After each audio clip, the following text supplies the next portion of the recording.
Yeah! You are watching the #1 podcast in the whole entire wrestling community, and I'm one of your hosts, Juan. And I'm your other host, Jean-Paul Leck. And together we both are, what are we? Road Break! What's up, family? How's every single one of you today? We have, of course, Are You Ready? Are you ready? Of course, yeah, for the ones that are upset. Yeah, he did that, right? Yeah. So, Jean-Paul, what the hell happened today? What was this about? What, at the start of the show, you mean? Yeah. I don't know. I mean, I guess we gotta, they're like, what can we do? What can we do? Let's recycle that old Jeff Hardy gimmick where he's, drunk again. Yeah. And, so we're seeing this for the 100th time. And at first I wasn't upset that it's like, oh, they're attacking Jeff Hardy's demons, because clearly Jeff Hardy's fine with it. That's just the one thing we want to address right away. It's like, clearly if he's fine doing this angle, it shouldn't be a big deal to the fans. I mean, if you get upset, that's your own prerogative, but clearly Jeff Hardy's fine with it, and that's all that matters, because he's the one who's portraying it. But I do say, though, as this segment was playing out, I do like it because it felt really real. And then even when they went to the, they showed everything with a lot. I mean, we'll go through it, but and then even when they were all the SmackDown superstars, what's going on? It made it seem really real. I want to agree with Jean-Paul and everything that you're saying. If you get upset towards this thing, it's like your own thing. It's like, if the guy is given approval for this situation, the guy went through it, the guy lived with it. So do we have a say in this? No. So I don't understand why a lot of people are getting upset about it, like even Matt and Ruby or Reby. They were just doing this. It's like, of course WWE is going to ask, hey, are you comfortable with doing this? And what's the best way to overcome and also this? You laugh about it. Exactly. And also that the way, how the show ended and things we kind of seen, Matt Hardy might not have even been drunk driving. Or Jeff Hardy, excuse me. He might not have even been drunk driving. He could have been framed. It could have all been set up. You know what I mean? The way that they presented it, it's a little bit open-ended, so, he might still be innocent. So I don't know why people are getting upset. Wait for the storyline to play out. But it is interesting. It definitely adds a little spice, and it kind of really shakes everything up, because you kind of thought, oh, okay, it's going to be AJ and it's going to be Jeff in the finals. Okay, yeah, legit, good stuff. IC championship match. And then this car crash, comes at a left, the left turn, no pun intended, and it takes out Elias. Yeah, it is true. So, like you said, thank you for watching every single one of the videos. We have, great NXT review. We have AEW review. The revival is finally on AEW, FTR. Go check those videos out. We have a lot of content for you guys. Thank you for all the support. We would like a little bit more if you don't mind. So please, hey, check out Road Break. We love you, all of you guys. The show starts with Elias on the street outside. There was a car accident and the police were on the scene, and it wasn't either Jean-Paul or myself. So we're good. We're safe. That's what you should care about. Renee Young, though, said somebody was wearing all black and was seen running away. And then the police started asking if Jeff Hardy was around, if they could find him. The rental car apparently belonged to Jeff Hardy. So then they went over to Kayla Braxton, who was talking to Braun Strowman, who saw the whole thing. Of course, Braun Strowman is going to be there. Did you see it? So, yeah, he was like, so I don't even know what the hell was going on. So Braun said that he saw the whole thing go down. Then the police started running, and they eventually found Jeff Hardy. He was hurt and working gingerly, kind of like done. And then they helped him along. The police said that he smelled like alcohol, and then they handcuffed him, and then they let him off. So there was a backstage meeting between Adam Pearce, addressed the locker room. He said that Elias is not medically clear for tonight, so Jeff Hardy was arrested, so neither can compete tonight. So there was a lot of discussion in the locker room, and AJ Styles wanted to be in the finals with Bryan, but they all wanted a free shot in the tournament. So Sheamus said he will be himself versus Baron Corbin versus Bryan, and with the winner in the match. So there was a lot of disagreements. The whole locker room is like, oh my god, yeah, I like this. It's smart. You had a lot of guys there. You had I believe it was Jey Uso. Jey Uso was there. Yeah, Jey Uso was there, and he's like, Jimmy's on the shelf, but I'm still here. You even had the Lucha House Party. They were like, hey, we want a shot at this. Everybody was clamoring, and I love how AJ's still heel. He's like, well, I'm not gay. He's like, I'm not gonna be like, yeah, I'll wrestle somebody. He's like, no, if I don't have Elias isn't here, that means I win by forfeit. Yeah. And then Daniel Bryan is like face. He's like, no, I'll wrestle. And AJ's like, you're an idiot, dude. He's like, you're so dumb. I like Yeah. I like AJ like heel. That's Yeah. the stuff. It's like, hey, I get the night off. I went to the final. Who cares? The good stuff. So John Paul, 10-man battle royal. That's what happened. So like you said, all these guys involved. Good battle royal. Shorty Gable was right there. Lucha House. Yep. Hardy, Sheamus, Cesaro. Drew Gulak was in there. Nakamura. Returning Drew Gulak. So Nakamura, Cesaro, all of them were there. Good stuff. I actually enjoyed this battle royal. I thought it was really good. I thought the winner was maybe a little predictable. I was actually hoping for Jey Uso when it came down to him, just because it would have been something cool. And I was like, maybe because like Daniel Bryan will win. This could be really cool, but. We got Sheamus, and it was like, okay, that was kind of predictable, but it's not a bad choice. Exactly, no, but I like your idea, and why? Because it gives a negative into a positive. Why? Because the brother got hurt.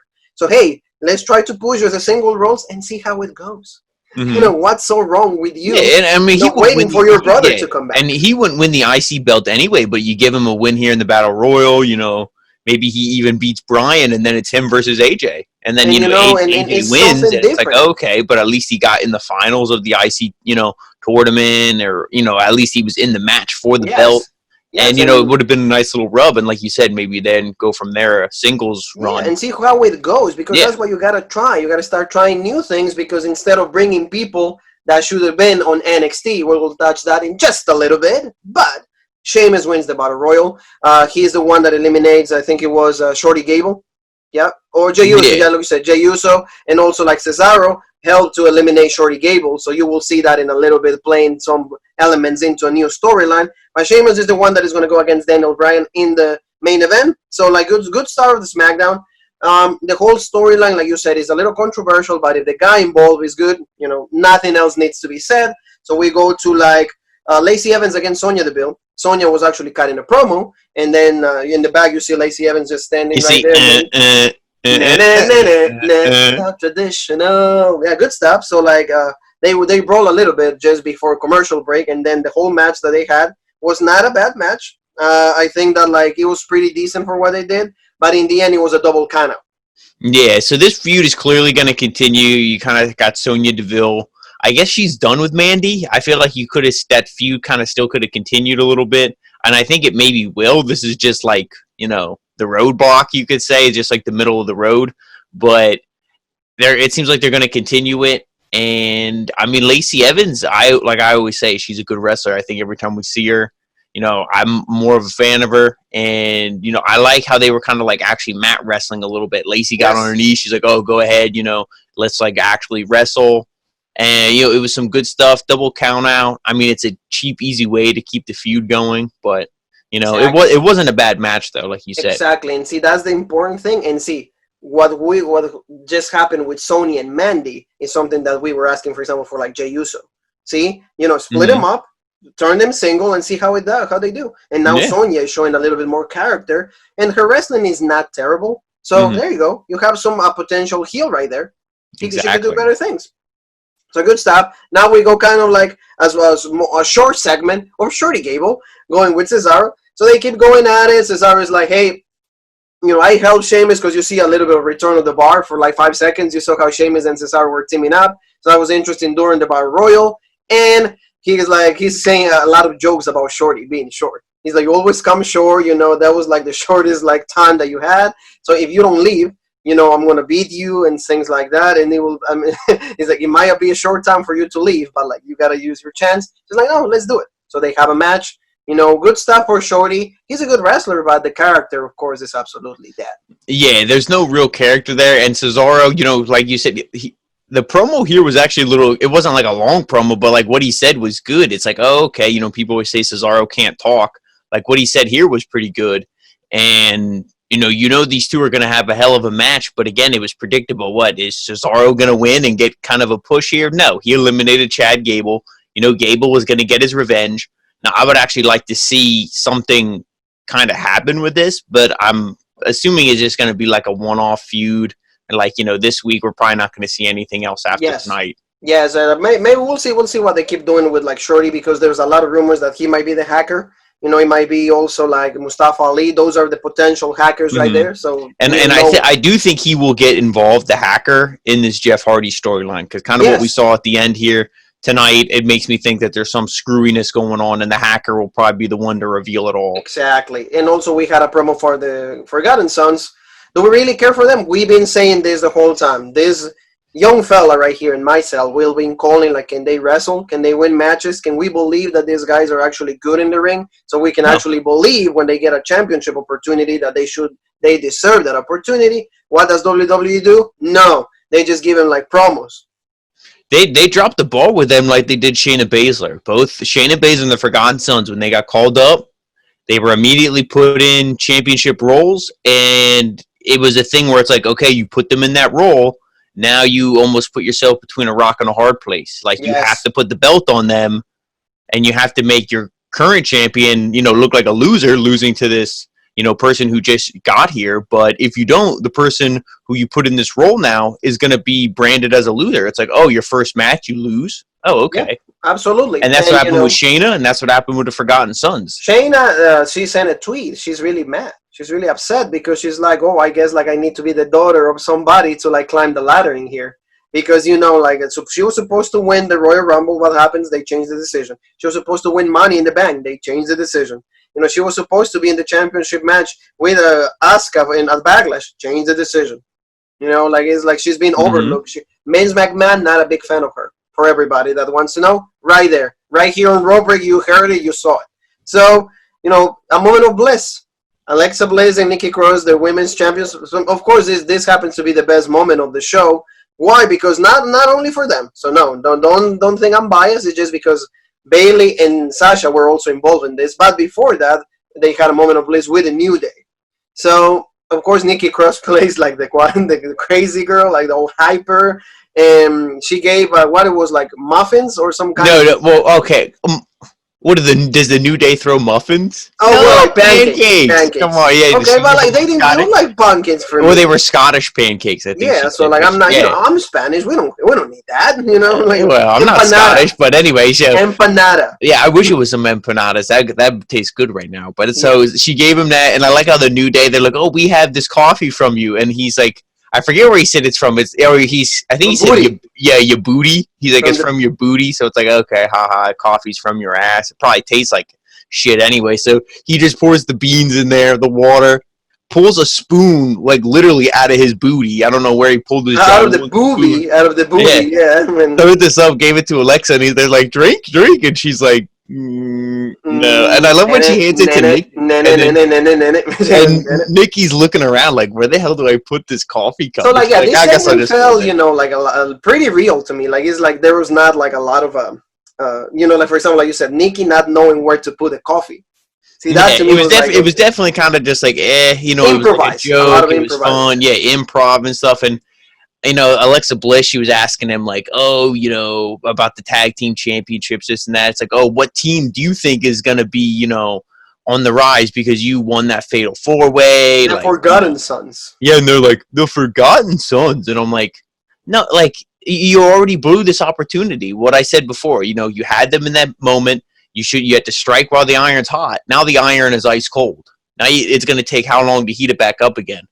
And, they pretty much said, oh, so you beat the Iconics. So now who are you going to beat? And it's like, there's no other women's team. And I'm like, oh, maybe we're going to see a debuting team. And then I got scared. I'm like, oh, maybe it'll be Carmella and Dana Brooke. Please no. But then, like you said, we saw Bayley and Sasha. Yep, they both come out. And that, like, they always had, like, a thing with Alexa Bliss. And they said, hey, you guys are, like, the tag team champions, a championship that we made popular. There wouldn't even been into those championships if it wasn't for us.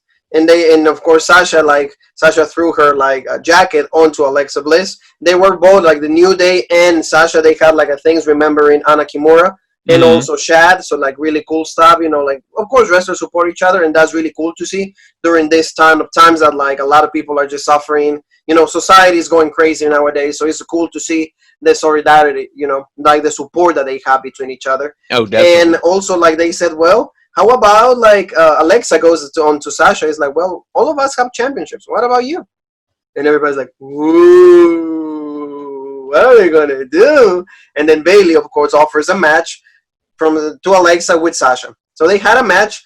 I did not enjoy as much, like, the commentary, because, like, Nikki Cross was all over the place. I mean, sometimes Nikki was funny, like, when Bayley would be like, can you shut up and stand down? She's like, oh, I'm going to fight you, Bayley. And that like, was great. What is she even saying? It's like, because she talks so fast and crazy. It's like, what the hell is she saying? But like you said, sometimes it's so constant. It's like when the Street Profits were on commentary, like a couple weeks ago or a month ago. Their talking is so constant and annoying. It takes you out of the match. Like you're not even paying attention to what's going on because it's like. I will tell you something though. At least if they stay over there, I rather them over Corey Graves. I'm not a big fan of Corey Graves, and I don't have a problem saying it. He does not make me excited to like watch a match. That's all. I mean the commentary team to me, Raw is definitely of the main roster shows way better, and even taking Samoa Joe out of that equation, I'd still rather listen to Tom Phillips and Byron Saxton over Michael Cole and Corey Graves, because Corey Graves was legit on NXT, and then when he got to SmackDown, he slowly became more and more corporate, more and more just like, you're just going to say what we tell you to say. A little bit full of himself, so that's what I don't really appreciate that. At least that's my take on him. You guys can think, different than me, but like that's why like I just much rather like this kind of like Bayley going back and forth with Nikki Cross, so that was really cool, and in the end they both had an interaction. Like Bayley was trying to help Sasha out, and then she ended up also hitting Nikki because Nikki went to help out like Alexa. So that's how like Sasha got the pin. She was able to roll Alexa up, and and she beats Alexa. So of course, what happens when you beat a champion? You get a championship match. You get a championship match. Are we gonna have Bayley 2 belts? Probably not. I hope not. I mean, I don't. I think Bayley as the women's champion is having an awesome run. But like, okay, like maybe just because maybe the feud that you and me called for weeks that was gonna like be the trigger in SummerSlam is absolutely and officially dropped for later. Why? Because most likely SummerSlam will still be held in the Performance Center, so there's not going to be crowd, and it was going to be held in Boston, where Sasha is from. So they wanted that, the big pop when she will come out. Yeah. But because of this coronavirus situation that we all are aware about, for that reason, we just have to drop the plan. So I wouldn't be surprised if they put the titles on the two of them. So I wouldn't be surprised. There's my 2 seconds of knowledge right there. So Jean-Paul, Shorty Gable against Cesaro. You said it.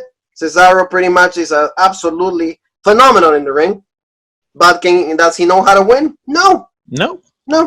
And see, I wouldn't mind this match if, the way I thought this should have went is Nakamura should have caused some kind of, distraction. He should have got involved. And then Cesaro got the win.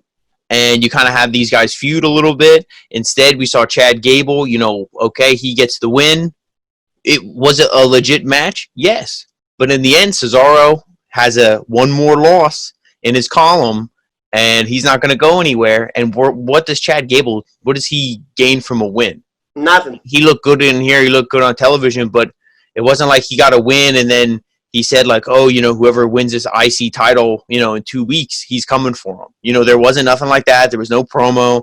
It wasn't like he called out, Sheamus again or somebody. It wasn't. There's no direction. It's like, is he going to feud with Nakamura and Cesaro? And if that's the case, I don't think those are the 2 guys who should be jobbing for Chad Gable to put him over, because those guys should also be getting over. Yeah. No, it is true. It is true. And like, that's why, of course, Chad Gable won, but like you said, like, why does he go from then? Like, that's the more important thing. It's like, it's not the win today. It's like, what do you do after that? Mm-hmm. And do we know where he's going to go? No. Yeah, because how many times have we seen Chad Gable win? It's like, okay, like, that feud, I believe, wasn't it WrestleMania with Sheamus? Is that where they had their match? Or no, that was the Royal Rumble. Royal Rumble. That was it. Yeah, Royal Rumble. It's like, okay. So they had the match, and then what did he do? Where did he go from there? Nothing. So it's like, okay, Cesaro, same thing. And where did Sheamus go in there? Or, where did Sheamus win from there? Nothing. Yep. Still, nothing. I mean, well, at least now he's in a storyline with Jeff Hardy still, but it's like, look how long that took. Yeah, it's true. Absolutely true. So, Jean-Paul, let's move on to Mandy Rose and Otis's date. They were both celebrating. They had the money in the bank. This was the best segment. I love the Battle Royal thought that was a legit match, but this was the best segment. It was the most erotic that I've seen in WWE in such a long time. So that was absolutely great. For Otis. For Otis, yeah, for every single guy that, like, at some point we've been in Otis's, like, thing, we know that there's redemption. And when that happens, let's make sure and that it's not like redemption for Matt. It's not like redemption for Jeff Hardy. Oh no! That kind of redemption, because you don't have even no more words. I don't know. You have your own theme song. Get the hell out of here. I don't like that. So, Jean Paul, like, is Otis and Mandy. Oh yeah. Oh yeah. And they're like, you want some peach flavored champagne, my peach? Yep. And like, they kind of like, they're like talking, and then she kind of falls asleep, right? She falls. Yeah. I forget if he was going to take a dip or like going to take a shit or whatever he's going, but he's like, yeah, so she puts on the shades, copying Jean Paul, and she's like, oh, okay, I'm going to take a nap. And then it cuts, she's clearly having a dream. I thought this was setting up a porno. I'm like, what's going on here? So she falls asleep, and then you see Otis, he's like jumping in the pool and all this. And then, like, all of us, I look away. I'm going to be honest with you. I was like, oh, okay, whatever. He's going to jump in the pool, this and that. And I look away for a couple seconds. I look back, and they start making out. And it's not like before when he would just kiss her on the cheek, and it's this was legit making out. Yeah, it's like, it's like, oh, you kissing your grandma? Like, you kiss her on the cheek? And then, but no, they're like, he's tasting what she ate for breakfast 2 days ago in the back of her throat. Yeah. Oh yeah, that was like legit making out. It was good, because you see, like, the tongue massaging the other person's tongue. Mm-hmm. It was good. And then, like, as they're like going for it, I think they were gonna do some things that adults do. The caterpillar. Do. Yeah, the caterpillar. It was the caterpillar. Yeah, he wanted to put the caterpillar somewhere, and inside of Mandy. That's how ball I will go. But, like, then you hear, like, cannonball, and he dives, and then poof, the splash goes all over Mandy. And I thought that, like, was gonna be like, Mandy was gonna be pissed, but no, Mandy's like, all good, like, Mandy's legit, yeah, like with Otis, yeah. And then they Kevin Dunn didn't take a shot of the ass. Yeah, no, every time we cut it, like, they cut it. They cut that. They're saving. But I mean, they have to keep it somewhat PG. But hey, I mean, that's what I like Impact better. You know what? I'll plug Mandy Rose here. I mean, if you want to see it, all you got to do is go to her Instagram. It's like like, if you guys want to go hardcore, just like go on Instagram or like Twitter, Mandy Rose's ass. They have, like, accounts, so many accounts of just featuring the ass. So just go like that. He runs them. No. I mean, I don't have enough time. I mean, if I will try, it will be Alexa, but Mandy's okay for the ones that want to see it. Yep, I'll say it. But but in this, I like when she gets up and he's like, oh, did I wake you or whatever? And then she's like, oh, I was having an amazing dream. And it's like, oh yeah, and then they were making out for real. Yeah. So, absolutely amazing. Yeah, legit segment for Otis. Like you said, you got to be like, that was awesome. The guy deserves it. I want that guy to be my WWE Universal Champion. And I didn't listen to it, but I just saw the title. And apparently, she did an interview with Chris Van Vliet, and apparently, she was the one who came up with the storyline. Yes. For dating Otis. Like, let's do this. So it was her idea to do this storyline. It was, and like she pitched it out to Vince because what triggered that storyline? It was that Otis all the time, like, he will, like, go and bother her, but like, in a good bother, like, hey, like, well, oh yeah, I remember when she was on the cover of Maxim and she was handing out the magazines, and he goes and he's like, oh yeah, she's hot, and he's just like, oh yeah. Well, like, but see, and what does that tell you, Jean Paul? What did the Attitude Era was all about? Wrestlers pitching their ideas to Vince, and from there, you make your own story. And that just shows how smart she is, too. How it's like the long-term booking. And her, because she's like, oh, okay, he was kind of creepy, and we had a little bit more interactions, and our, you could, if you're going in storyline, their love for each other grew. Oh, yeah. It started from being creepy, and then it was like, oh, okay, Otis is nice, and it's like, oh, okay, he's kind of cute, and then it's like, oh, okay, boom, now you're making out with them, in your dreams and in real life. So it's like, it's a legit long-term storyline, and you got to give credit to Mandy for it. You're absolutely right on that, and also, like you said, Mandy's really smart because she knows how to do business. Because, like, she was offered $2 million to be naked in, one of a big, one of those magazines that tend to feature naked women. $2 million she was offered. She declined that. I mean, she gives us like 99% of like her body, and the Instagram and those pages we just mentioned. But like you said, she knows how to do business. She understands she has a great body. she's like beloved by everybody in the WWE universe. Why doesn't she, come out with this kind of thing? She does it. Everybody loves Otis. And you know how much more over she is that she's facing this situation? Because if she would be like, oh, Otis, you're a fat slob, I hate you, everyone would feel bad for Otis, and they'd be like, oh, Mandy, you're a bitch, and they hate her. But because she's like, oh, okay, come here, and it makes out with him, it dates him, everybody's like... And it was legit making out. It was absolutely great. So good for, the only person in 2020 that has had a legit year, and that's the guy, his name is Otis. Otis Dojovic.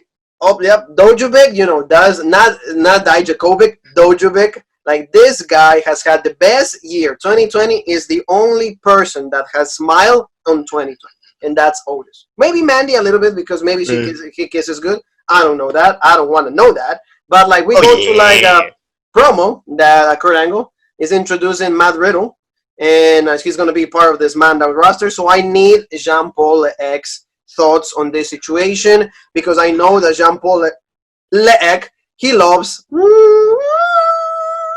so he got a send-off with his match against Timothy Thatcher. So what do you think? Very brief, Jean-Paul, let me know what is like your power feeling? This is the only thing I'm not gonna charge Titan Towers with torches and pitchforks and want Vince McMahon's head right away.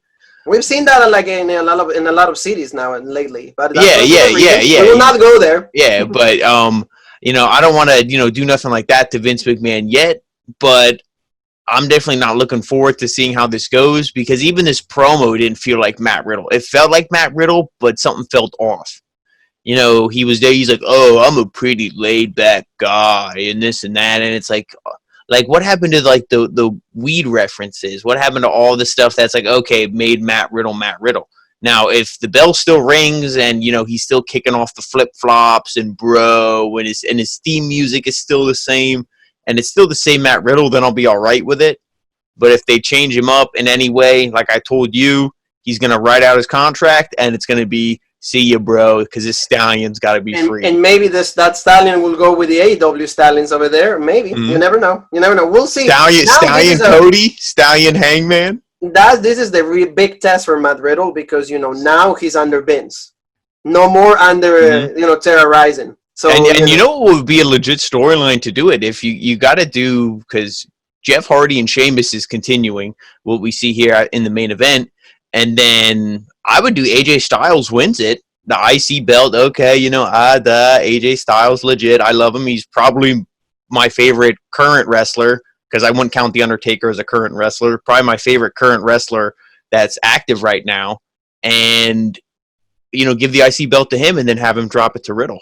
I think that would be legit. I think if you wanted to get Riddle, like, okay, boom, let's get this guy over. That's how you do it, because him and AJ will put on a hell of a match. Oh, yeah, it will be cool, but we'll see where they go. A lot of people are already really concerned with what's the future of Matt Riddle. They have an opportunity to show us that they can actually do something good with a guy. Yeah, like I said, I would be concerned. I would be concerned because it is Vince McMahon, Bruce Pritchard we're talking about here. But, don't worry yet, because at the end of the day, also, what's worrying going to do? Worrying's not going to change it. It's like, hey, it is what it is. It is what it is. So, main event, I'm talking about it is what it is. Daniel Bryan against Sheamus. We've seen this match before. It was decent. Sheamus dominated for most of the match, and he got Daniel Bryan ready for the bro kick. Not the bro kick, the bro kick. Jeff Hardy comes out. He comes back, and he starts attacking, distracting Sheamus pretty much first. And then Daniel Bryan hits the running knee, 1, 2, 3, and done. Yeah, and then Jeff Hardy goes after Sheamus. So we can see that Sheamus was the mastermind, the guy behind all of this plan. Yeah, that's what I mean. It definitely is setting it up like that. You think, oh, maybe did Sheamus, maybe he beat up Jeff Hardy, crashed a car, tried to kill Elias, dumped the alcohol on Jeff, and hightailed it out of there. You don't know. And then maybe Jeff was chasing him, and then that's when the police and everybody found him, and they're like, oh, this guy's drunk, he's a mess, blah, blah, blah. You don't know. We're going to find it out next week. I really do think the hacker's going to get involved. I think it's going to be, we don't know, and then the hacker will appear on the Titantron and blah, blah, blah. We might not know his identity next week, but I think he'll get involved. It's good stuff, and like I said, it continues that feud going.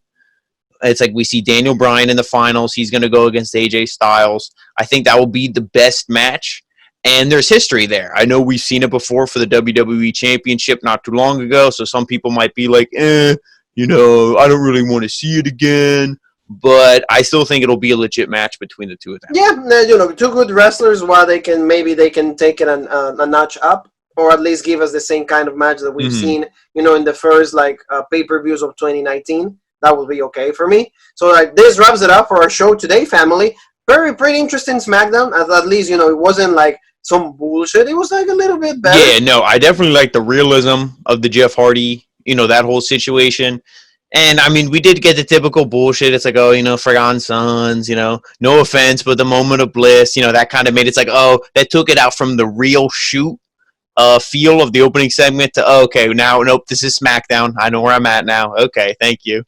We felt for a little bit. For the first 10 minutes, we felt different.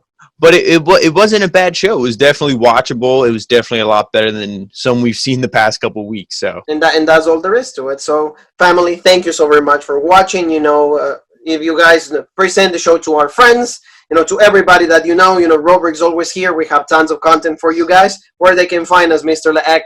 Well, if you can't get enough Road Break, which I know is the case, and you want to follow us somewhere else besides right here on YouTube, which is the original Rope Break, you can follow us on Facebook, which is also the original Rope Break, and Instagram, same thing, original Rope Break. And then on Twitter, you can follow us on the OG Rope Break. Is there anything else to say? One thing. And that is...